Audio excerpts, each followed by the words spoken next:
안녕하세요. 과학기술과 철학 수강생 여러분. 오늘은 몇 주차죠? 10주차 수업인데요.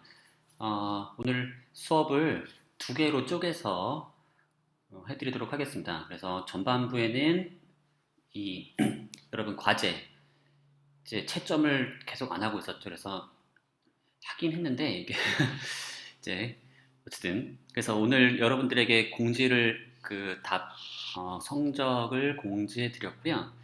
어, 오늘 일단 6주차와 7주차 과제에 대해서 이제 해설을 해드리고 다음 주에는 7, 8주차 과제에 대해서 해설을 해드릴게요. 그래서 오늘 6주차와 7주차 과제 해설을 전반부에 하고요. 후반부에는 과학적 실제론을 할 텐데 두 개를 그냥 아예 두 개의 동영상으로 나누어서 이제 올려드릴게요. 둘 다 보셔야 됩니다. 자, 우선 6주차 문제인데요. 6주차는 이제 과학혁명의 합리성에 대해서 이제 다루는 그런 과제였는데, 자, 너무 오래된 거라서 기억이 이제 가물가물하실 것 같은데, 한번 되새김질 하신다고 생각하시고, 나중에 기말고사를 대비해서 공부하신다고 생각하시기 바랍니다. 자, 중력의 원인에 대한 기계적 설명의 요구를 가장 덜 신경 쓴 과학자는 누구일까? 일단 기계적 설명의 요구를 한 사람은 일단 데카르트죠. 데카르트주의가 기본적으로 그런 요구를 하는 거예요. 세계 모든 이제 현상들은 어떤 기계적인 방식으로 설명되어야 한다라는 요구를 했던 게 바로 데카르트였고요. 뉴턴도 사실은 그 영향력 아래에 있었죠. 그래서 그걸 설명하고 싶었으나 설명이 안 되니까 포기한 사람이 바로 뉴턴이라고 보는 게 적절하고요. 근데 뉴턴의 중력의 법칙을 받아들인 사람들은 점차 중력에 대해서 설명할 필요가 전혀 없다라고 생각을 하게 되죠. 그러니까 단지 설명을 내가 못 찾겠다가 아니라 설명을 할 필요가 없다가 되고 점점점 가면 그런 설명은 아예 없을 것이다. 중력은 당연하다. 다시 말해서 먼 거리에 있는 물체들이 서로 잡아당기는 건 그냥 당연한 것이다 라고 받아들이는 게 이제 이런 식으로 점점 사람들의 가치관이 변해가는 거죠. 그래서 뉴턴보다 100년 뒤에 활동한 과학자들은 오히려 뉴턴보다도 훨씬 더 중력을 당연시 여겼어요. 예를 들면 뭐 라플라스 이런 이름 기억하시죠? 이런 사람들이 바로 그런 기계적 설명의 요구를 완전히 벗어던진 사람이라고 볼 수 있고요. 물론 이런 기계적 설명의 요구가 바람직하지 않은 요구라고 하는 건 아닙니다. 오히려 이런 중력의 원인에 대한 설명은 다시 돌아옵니다. 페르데이나 맥스웰이라고 불리는 그런 사람들이 바로 어떻게 힘이 전파되느냐에 관심이 있었고, 오늘날 우리가 받아들이고 있는 장이론이라고 하는 게 있죠. 그래서 아인슈타인의 상대성, 일반 상대성 이런 등등등 이런 얘기들은 오히려 다시 중력의 원인을 설명하고 있습니다. 자, 공간이 막 비틀어져가지고 그렇다느니 설명하고 있죠. 자, 그 다음에 자, 강의에서 제가 전달하고 싶었던 방식으로 답을 할 걸 요구했는데요. 지구 중심설을 믿은 사람도 태양 중심설의 행성 개념을 이해는 했을 거라고 제가 강의에서 얘기한 거죠. 그래서 약간 그 공약 불가능성이 좀 과장됐다, 이해를 못한다 이런 식으로 받아들이면 안 된다는 겁니다. 그 다음에 티코가 신성을 관측했는데, 자, 그와 동시대에 살았던 아리스토텔레스주의자들은 사실 이 사람들은 천상계는 완벽하고 변하지 않는다라고 생각했던 사람이죠.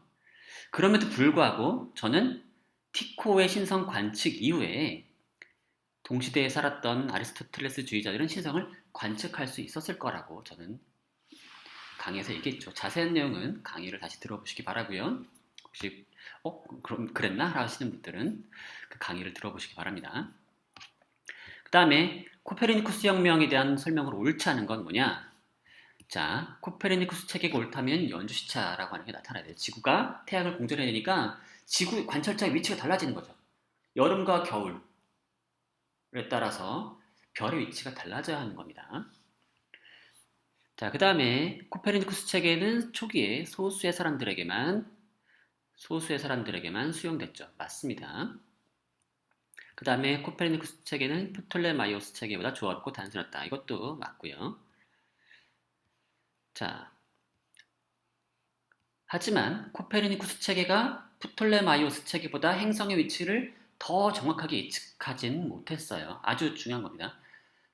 행성의 위치에 관해서는 사실 두 체계는 경험적으로 동등하고 그걸 만들어내는 원리상 더 나을 수가 없어요. 코페르니쿠스 체계가. 행성의 위치를 더 나게 예측하게 된 거는 바로 케플러에 이르러서죠.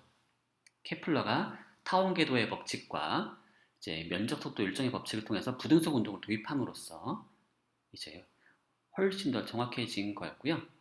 그 전까지는 사실 코페르니쿠스 체계는 프톨레마이오스 체계보다 하등 나을 게 없었습니다. 자, 그 다음에 공유된 가치에 호소하여 코페르니쿠스 체계의 수용 과정을 설명할 때 적절하지 않은 것을 있는 대로 고르라라고 제가 문제를 냈는데 두 개죠. 당시의 과학자들 중 갈릴레오와 케플러가 가장 합리적이었다. 이건 아닙니다. 그런 식으로 설명하려고 하는 게 아니죠.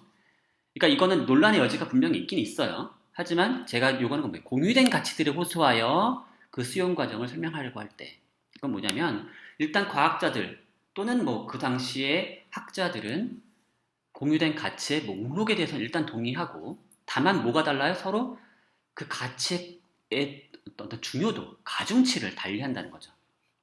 그래서 목록에는 동의하지만 각 가치의 중요도를 달리하는 거죠. 예를 들어서 단순성, 정확성, 뭐 다산성,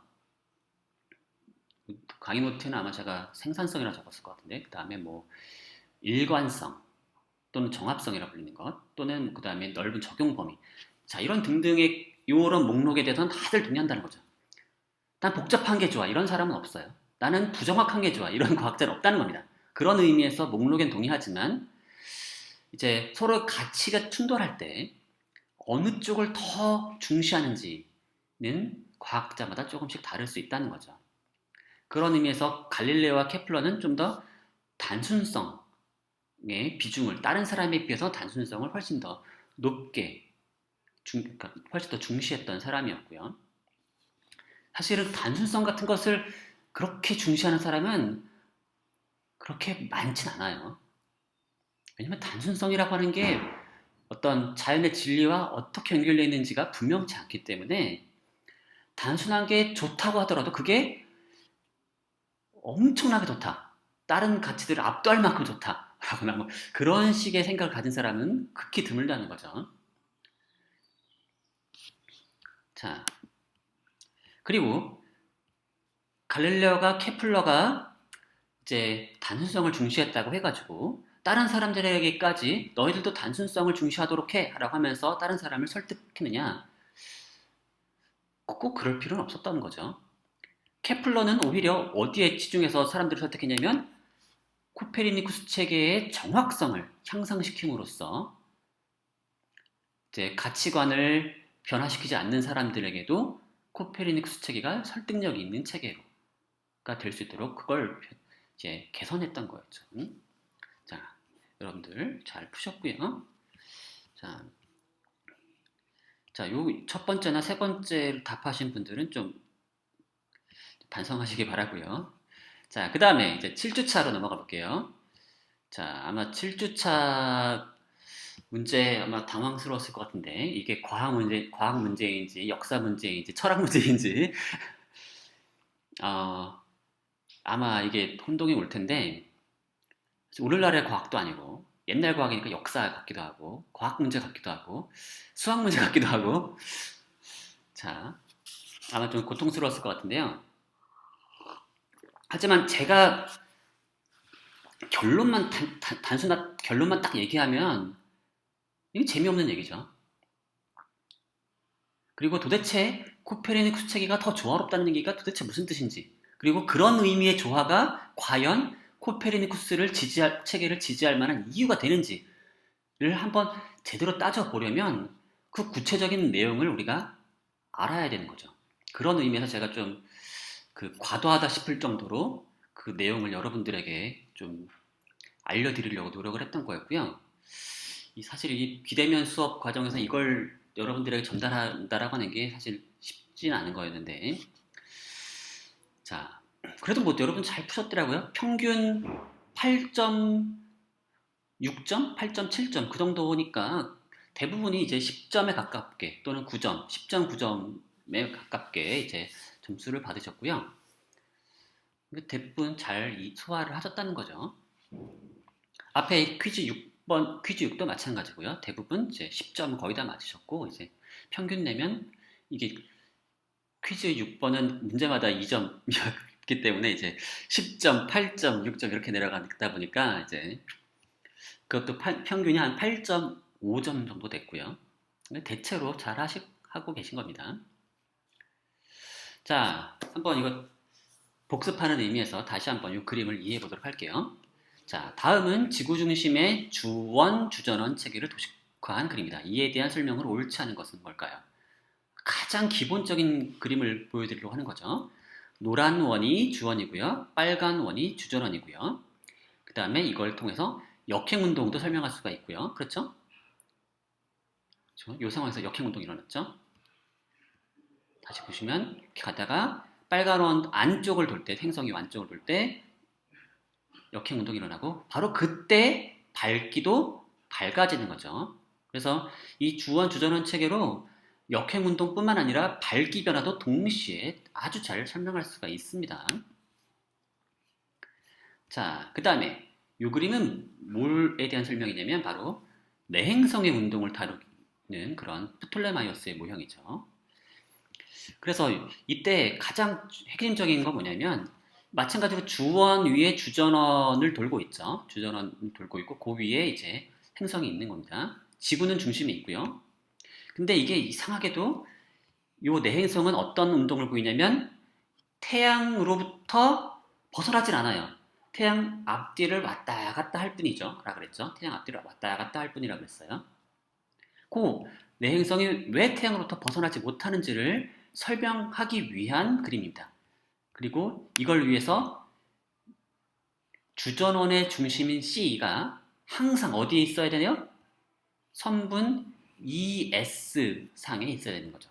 그래서 이 C가 항상 태양과 똑같이 움직이는 거죠. 태양과 똑같이 움직여요. 자, 여기서 바로 C가 S와 동기화되어 있다 그랬죠. 태양과 동기화되어 있으니까 태양과 똑같이 1년에 한 바퀴씩 도는 거예요.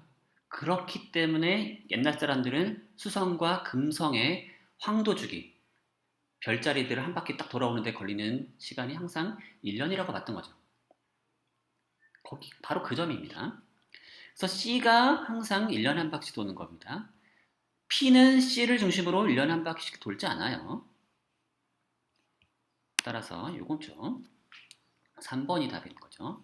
그리고 오히려 이렇게 도는 그 주기가 나중에 결국에 우리가 알고 있는 바로 그 내행성의 공전 주기로 둔갑하는 거죠. 왜냐하면 이게 C가 S랑 동기화되어 있으니까 이 C를 점점점 S 쪽으로 보내보세요. 그러면서 동시에 이 주전원의 크기도 점점점 확대해 보는 거죠. 그럼 어떤 일이 벌어지겠어요? C가 S랑 딱 일치하는 순간 요 내행성의 주전원이 좀 더 커지겠죠. 그 원이 도는 주기, 우리가 보기엔 똑같이 그게 뭘로 보여요? 그 행성의 공전 주기로 보이는 거죠. 태양을 중심으로 도는 공전 주기가 되는 겁니다. 그러니까 옛날 사람들이 요 주전원의 주기라고 계산했던 그 값이 오늘날 우리가 알고 있는 그 행성의 공전 주기인 겁니다. 태양 중심의 공전 주기인 거죠. 바로 그 비밀이 여기 숨어 있는 겁니다. 그러니까 옛날 사람들도 우리가 아는 방식의 뭔가가 다 이 안에 값이 다 이 안에 다 들어있는 겁니다. 자, 그 다음에 이 그림은 뭘까요? 이 그림은 외행성에 대해서 알려주고 있죠. 그래서 외행성의 운동을 다루는 겁니다. 여기 지구가 있고 태양이 돌고 있지만 태양보다도 더 멀리 있는 외행성이고요. 이 외행성은 신기하게 어떻게 움직이냐면 이 CP 선이 행성과 원의 중심을 잇는 주전의 중심을 잇는 이 CP가 항상 ES와 평행한 상태로 돌아요. 이게 아주 중요한 점입니다. 그리고 이 P는 C를 중심으로 1년에 한 바퀴씩 돌겠어요. 왜냐하면 CP가 ES와 평행하게 도니까 ES가 1년에 한 바퀴씩 돌죠. 맞죠? 이게 S가 태양이니까 태양과 똑같이 도니까 CP는 1년에 한 바퀴씩 돌아요. 그러니까 요 3번도 맞죠? 그러면 틀린 게 뭐냐? 4번이죠. 화성의 CP는 화성의 CP가 EC에 비해서 요 주원의 반지름분의 주전원의 반지름 요게 목성의 그 비율보다 더 커요. 그렇기 때문에 관측을 해보면 실제로 사람들이 보기에 화성은 역행이 가다가 이렇게 가다가 한참 뒤로 갔다가 다시 앞으로 가는 그런 것처럼 보이죠. 근데 사실 그 이유는 오늘날 어떤 방식으로 설명하냐면 걔네들이 화성은 목성보다 지구에 가깝기 때문인 거죠. 그렇게 설명을 하는 겁니다. 그래서 지구에 가까울 때는 엄청 가깝고 멀 때는 엄청 먼 거죠, 상대적으로. 자, 그림을 그려서 생각해 보세요. 태양 중심의 체계로 그리고 나면은 화성은 가까워질 때는 엄청 가까워져요. 하지만 멀 때 엄청 멀어져요. 반면에 어떻게 써요? 반면에 목성은 이미 멀기 때문에 가까워져봤자 조금 가까워지고 멀어져봤자 조금 멀어져요.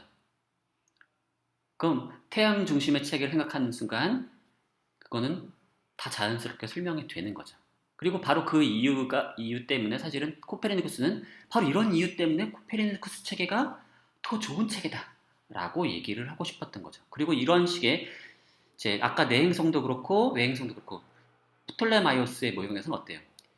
모종의 어떤 그 행성과 연관된 어떤 그 원의 행동이 태양과 이상하게 동기화되어 있죠. 근데 어떤 방식으로 그게 동기화되어 있는지에 대해서는 어떤 기계적인 메커니즘을 제공하지 않아요. 원인을 얘기하지 않죠.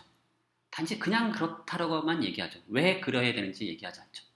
근데 프톨레마이오스의 모형의 어떤 근본의 기저에는 그냥 지구 중심의 체계고 각각의 행성들은 저마다의 주기로 돈다라는 얘기만 있을 뿐이지 그게 왜 하필 서로 연관되어 있어야 되는지에 대해서는 사실 필연적인 이유가 그 안에 없어 보인다는 거죠.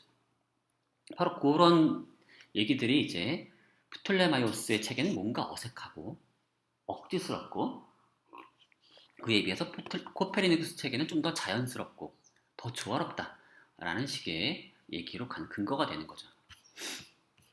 자, 이거는 이제 그, 그 행성의 부등석 운동을 설명하기 위해서 도입되는 건데요. 이게 주원과 주저론만으로는 이게 행성의 운동이 완벽하게 예측이 안 돼요. 왜냐하면 사실은 행성들이 부등석 운동을 하죠. 오늘날도 그렇게 알고 있죠.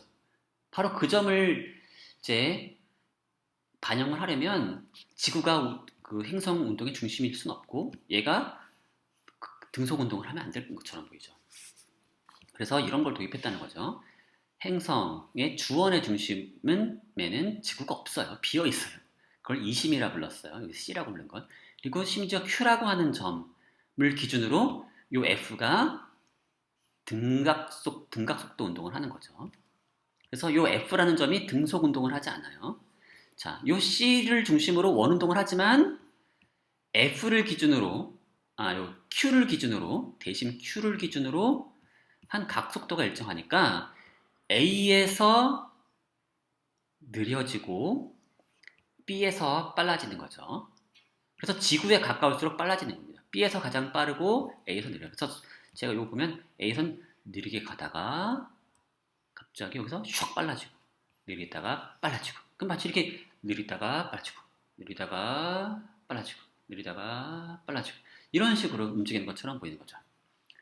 그래서 이거를 사실은 코페르니쿠스가 엄청 싫어했어요. 어떻게 천상계의 물체가 그렇게 부등속 운동을 할 수 있겠냐? 이거는 말도 안 된다라고 생각했고 이러한 등속 원운동을 복원하기 위해서 이 대심을 없애고 사실은 뭘 도입했냐면 그 주전원 2개를 끼워 붙였었어요. 그건 자세히 설명을 안 드렸었죠, 제가. 그런 방식으로 이걸 했기 때문에 그 주전원이 더 늘어나요. 코페르니쿠스 책에서는. 자, 부등속 운동은 하지 않는 대신에 사실은 자그마한 원들을 더 도입해가지고 자그마한 원을 더 도입함으로써 겉보기 부등속 운동을 만들어내는 거죠. 자, 어쨌든 이렇게 되는 겁니다. 요게 이심, 요게 대심. 그리고 요게 사실 코페르니쿠스 코페르니쿠스에게 되게 중요한 동기 부여를 했었어요. 프톨레마이오스 체계는 뭔가 변화되어야 한다. 바뀌어야 된다. 물론 이걸 바꾸겠다고 했다면 사실은 태양을 중심에 둘 필요까지는 없는데 그 부분이 살짝 미스테리한 부분이 있고 역사학자들 사이에서 그 부분이 사실은 잘 해명되지 않는 부분이 있습니다. 완벽하게 해명이 잘 안 돼요.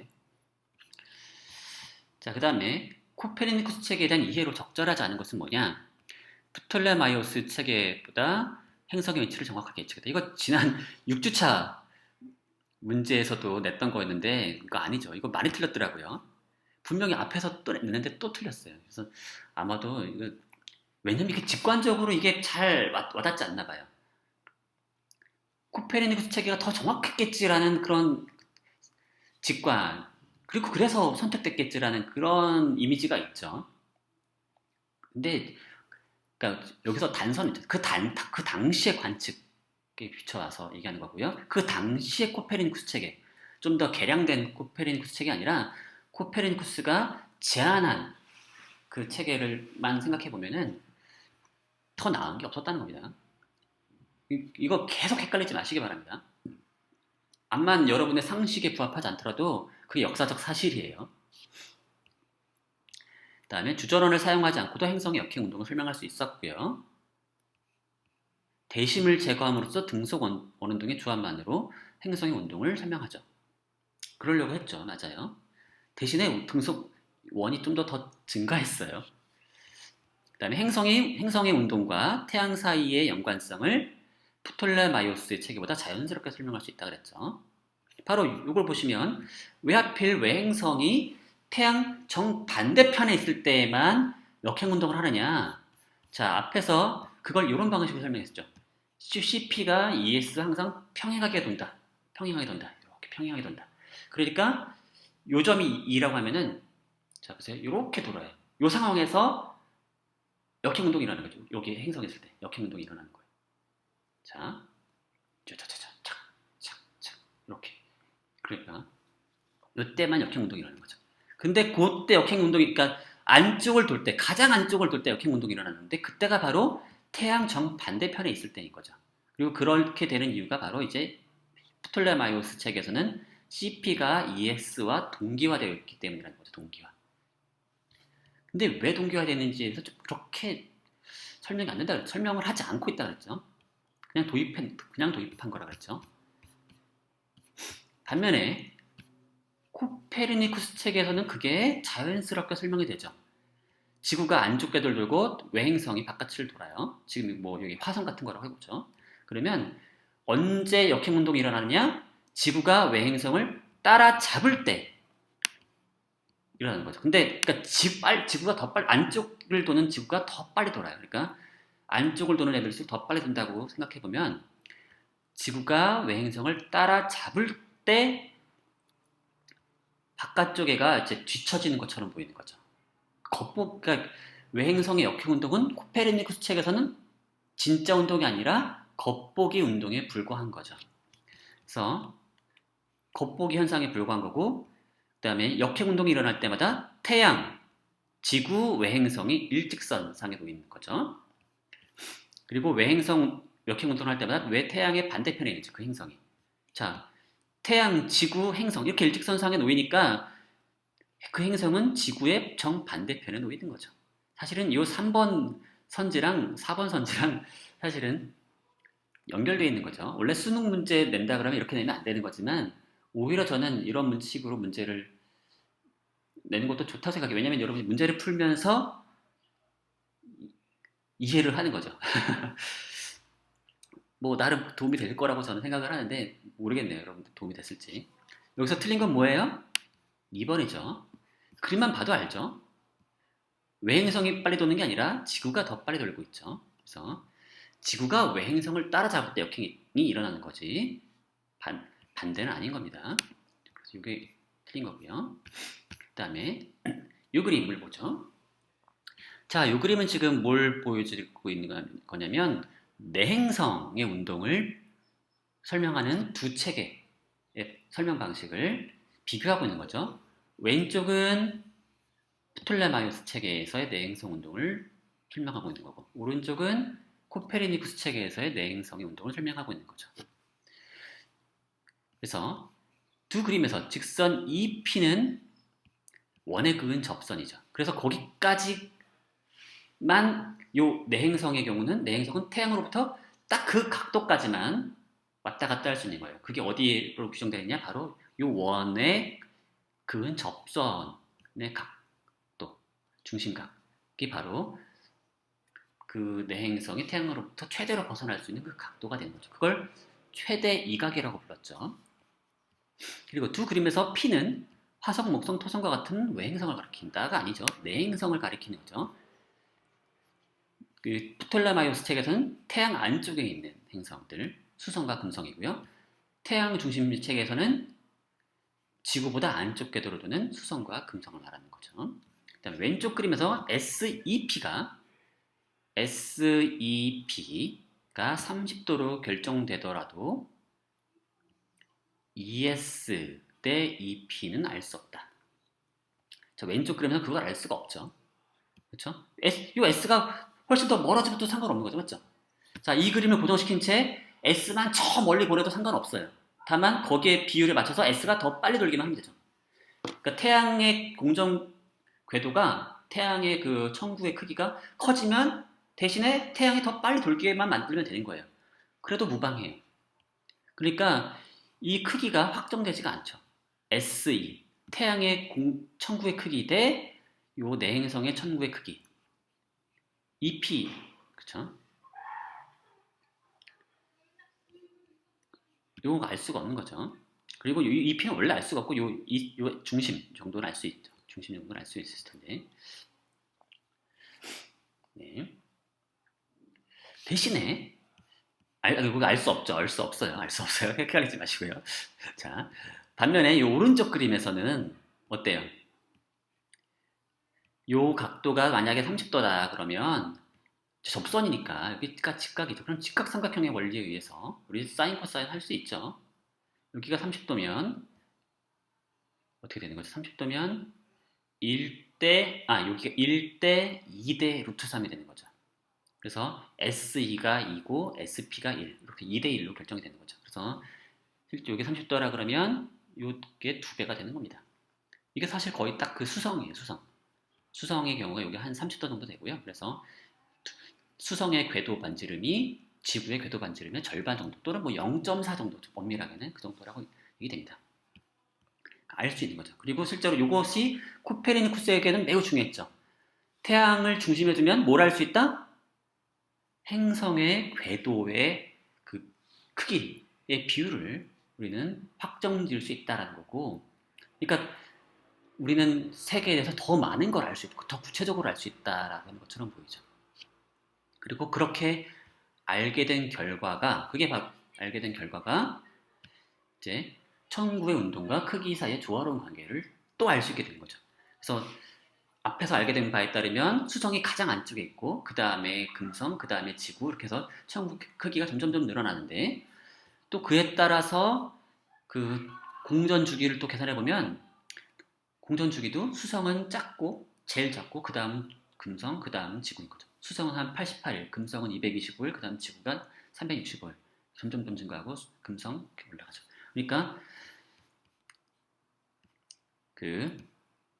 이거죠. 뭐냐면 태양 중심 책에서는 행성의 공전 주기가 증가할수록 행성 천구의 크기도 함께 증가한다는 거죠. 그 점이 바로 조화롭다는 겁니다. 근데 이게 왜 중요하냐면 지구 중심의 책에서는 이런 관계를 얻을 수가 없죠. 왜냐하면 주기가 똑같은 애들이 있어요. 누가 똑같아요? 수성, 금성, 태양이 다 1년이죠. 그러니까 주기는 똑같지만 공전 그 천구의 크기가 다른 그런 행성 천구가 필요하죠. 그러니까 어떻게든 그게 불가능해요. 그러니까 바로 그 점이 코페르니쿠스가 가장 강조했던 자신의 태양 중심 체계의 장점이었던 거죠. 자, 여기까지 보면은 장점 얘기를 한참 했어요, 제가.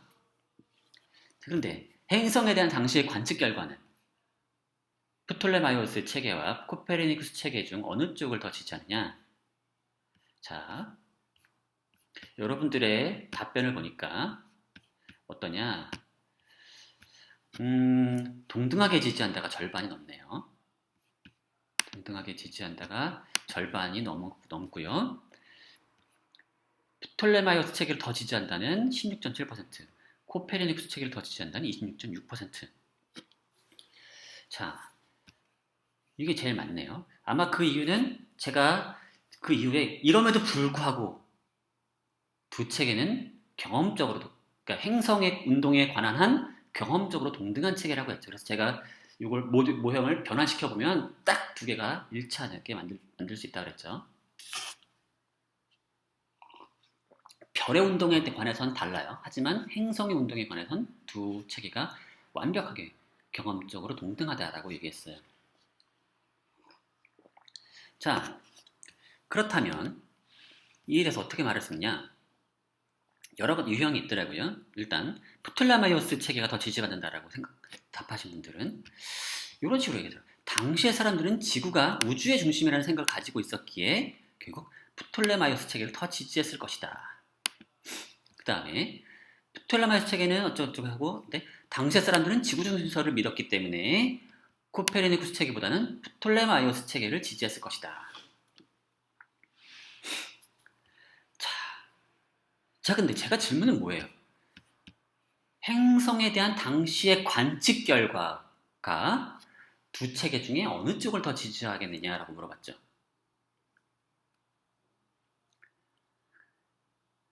자, 그렇다면 지구가 우주의 중심이란 당시에 아주 강한 믿음이 있었죠. 분명히 있었고 그게 영향을 줄 수 어떤 체계를 지지하는지 어떤 체계를 믿을지 영향을 줄 수 있지만, 근데 제가 묻는 건 뭐냐면 천문학적 관찰이 어느 이론을 지지하느냐라고 물었죠. 도대체 지구가 우주의 중심이라고 하는 어떤 애초의 믿음이 여기에 영향을 줄 수가 있나요? 이건 오로지 관측 결과와 이론사의 관계인데 이거는 별도의 또 믿음이잖아요. 이게 다시 여기에 영향을 줄 수 있는지, 그게 요 믿음과 요 어떤 증거적 뒷받침의 정도 사이에, 경험적 뒷받침의 정도 사이에 어떤 관련성을 좀 명확하게 규정을 얘기해 줄 필요가 있습니다. 그 다음에 원래 믿었던 것을 유지할 것 같다. 자, 원래 믿던 것을 유지하는 그런 선택 자체는 둘 중 어느 체계가 그 관측 결과로부터 더 많이 뒷받침되겠느냐, 지지되겠느냐라는 질문에 대한 답은 아니죠. 선택은 선택이지 이 질문에 대한 답은 아니죠. 왜냐하면 일단 잘 보세요. 두 가지 측면에서 얘기하시는데, 경험적 증거는 행성의 운동에 대한 천문 관측 자료 외에도 다양할 수 있어요. 행성 말고도 별에 대한 관측 자료도 있죠. 그 다음에 지구상의 물체들의 운동에 대한 관측들도 경험적 증거가 될 수가 있죠. 예를 들어서 코페르니쿠스 체계는 별들은 행성들은 잘 설명하지만 지구상의 운동은 잘 설명하지 못한다. 이것도 일종의 코페르니쿠스 체계를 반박하는 경험적 증거가 될 수 있죠. 자, 그래서 경험적 증거는 행성의 운동에 대한 천문 관측 자료 외에도 다양하다는 점. 그 다음에 이론 선택은 경험적 증거 외의 요소에 의해서 영향을 받을 수도 있죠.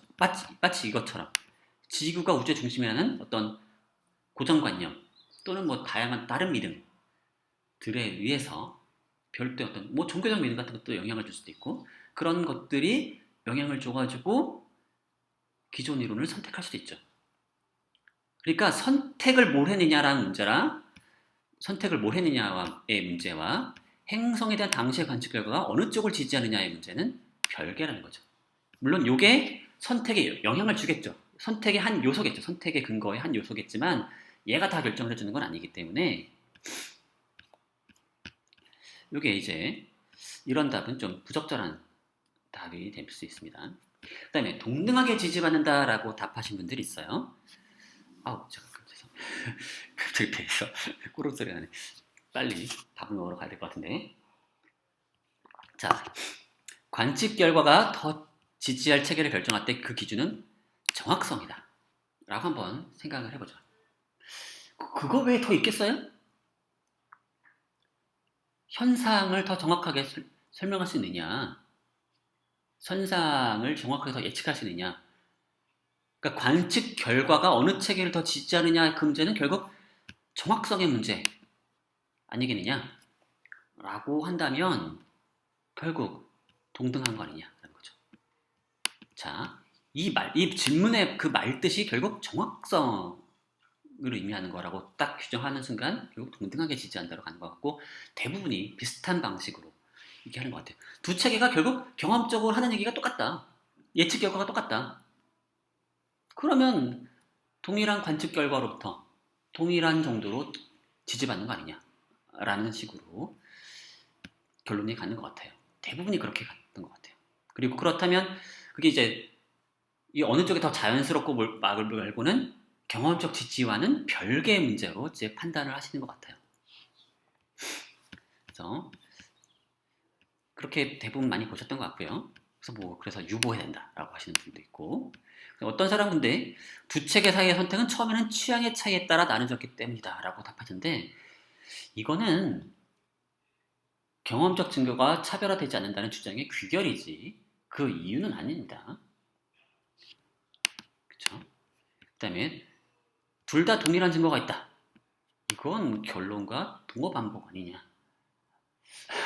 라고 이게 동어 반복처럼 느껴지죠. 약간 동일한 증거가 있다. 그래서 이게 이유로 보기 좀 약간 애매한 것 같고요. 그다음에 둘 다 동일하게 해석될 수 있다. 이것도 동일하게 해석될 수 있다는 말의 뜻이 도대체 뭔지가 좀 분명치 않고요. 좀 더 명료하게 쓰실 필요가 있습니다. 자, 그래서 많은 사람들이 두 체계가 동등하다라는 식으로 얘기를 많이 하셨고요.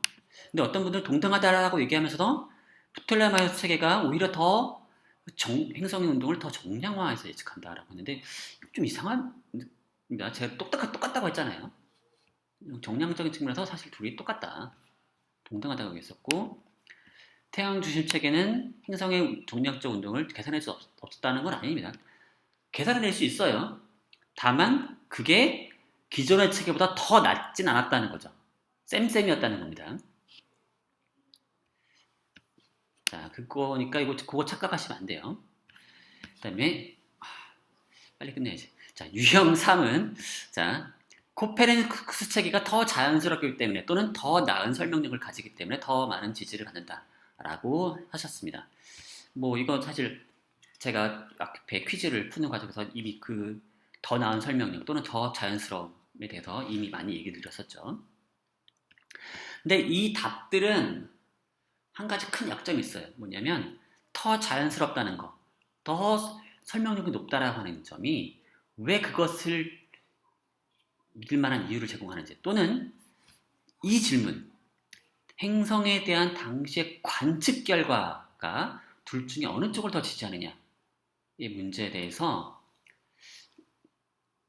좀 분명치 않은 답을, 사실 이 질문 자체가 사실은 정확히 어떤 뜻인지를 이해하는 것도 사실 사람들마다, 철학자들마다 또 살짝 달라지는데요. 자, 이 질문에서 한번 곰곰이 생각해 보시면 코페르니쿠스 체계가 애초에 자연스럽다 생각해 보세요. 자연스럽다라고 하는 건 자연스럽기 때문에 애초에 그걸 더 믿을 만한 이유가 있어 보인다고 한번 가정해 보죠. 하지만 믿을 만한 이유가 있다라고 해서 그것이 이 질문에 의해서 얘가 더 지지받는다라고 말하는 것과 똑같은 의미는 아니죠.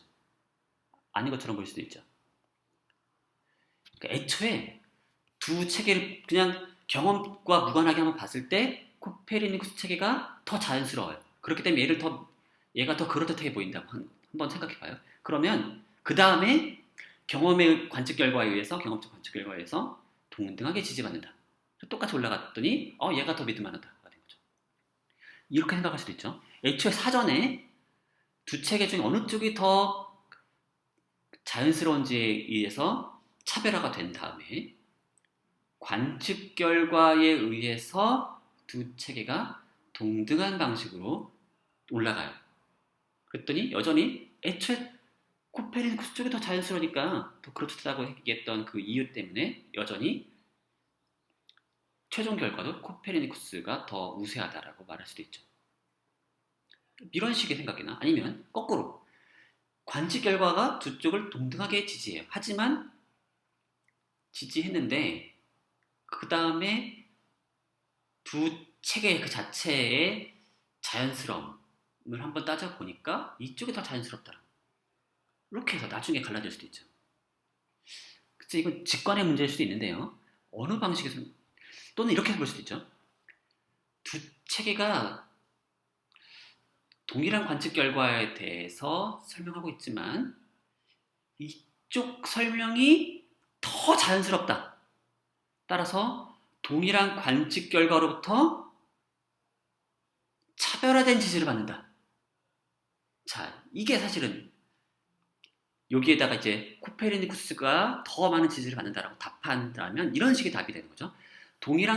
두 체계가 동일한 예측을 하고 있죠. 동일한 예측을 하지만 그 동일한 관측 결과로부터 신기하게도 코페르니쿠스 체계가 프톨레마이오스 체계보다 상대적으로 더 많은 지지를 받는다. 왜냐하면 더 나은 설명력을 가졌기 때문에. 근데 왜 더 나은 설명력이라고 하는 게 이런 차별화된 지지를 만들어내는지에 대해서 사실 제 해명하기가 그렇게 쉽진 않죠. 그래서 제가 한 가지 후보를 만들어낸 게 이제 시험 가능성이라고 해요. 시험 가능성. 시험 가능성을 이제 가정하면 이제 이쪽이 더 많은 시험을 받았다. 라고 이제 얘기하고 싶은 경우도 있지만 제가 그때도 그게 그 프톨레마이오스 체계를 어떤 방식으로 이해하느냐에 따라서 그게 꼭 그렇게 답이 되진 않는다라고 또 얘기를 했었죠. 자, 그러다 보니까 이 답들이 대부분 좋은 그렇듯하긴 하지만 이 자연스러움, 단순성, 조화 또는 설명력 등등에 대한 판단이 행성에 대한 관측 결과가 그 이론을 뒷받침하는 정도 또는 지지하는 정도에 대한 판단과 어떤 관련이 있는지에 대해서 분명히 해명하지 않는 한 이게 이제 불충분한 답이 될 수가 있는 겁니다.